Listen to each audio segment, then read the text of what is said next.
Tambe mtayeba kama kamo ya mutu. Na ningaki na banga. Po ezali kamo ya mukete, ya makasi. Ya kukenda kokokana na Nzambe. Papa Simoki Mbangu azali Nzambe Mulimu Musantu. Sikoyo ba pesinga komo na ye. Alo na bonzoto ko banga fezala. Pamba teza mukomba na suki wana. Mais papa biso tolanda kango na matete. Papa ngenda lobelaka biso ngo lobini ke na 1950 ya solo ndeto continuer ba mituna wana na 1951 alobi papa Simoki Mbangu akobota malisusu na bango misato. Alors yo moko to préciser biso awo lobini ke na 51 mama Fumalongo aboti Mama Christine, Mama Kulutu aboti Mama Marianne, et puis siko lelo Mama Kiwasisulwa ayekobota yo nde Simoki Mbangu pona lati komo na ye.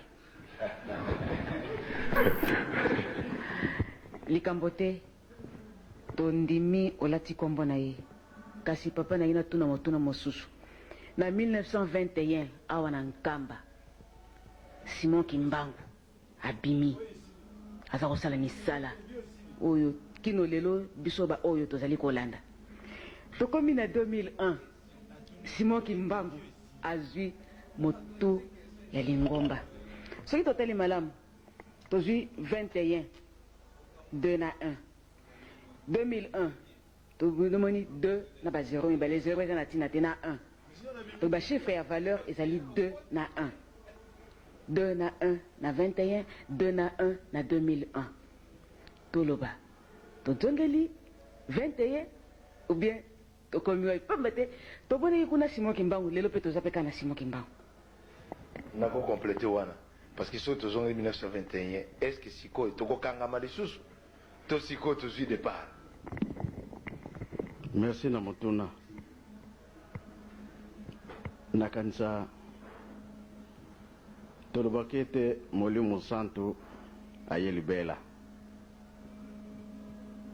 3e république ya banani topesa na mutu mususu ubeka kaye moko tata Simoki Mbangu a continuer na ngo Mulimu Musantu Ye moko tata Mulimu Musantu eza boye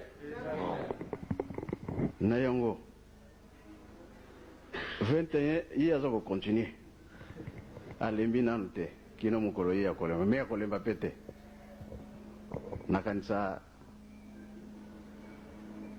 ye alobaki ete aye kobikisa moto nyonso ye aza na suka te seke likambo oyo eyeli biso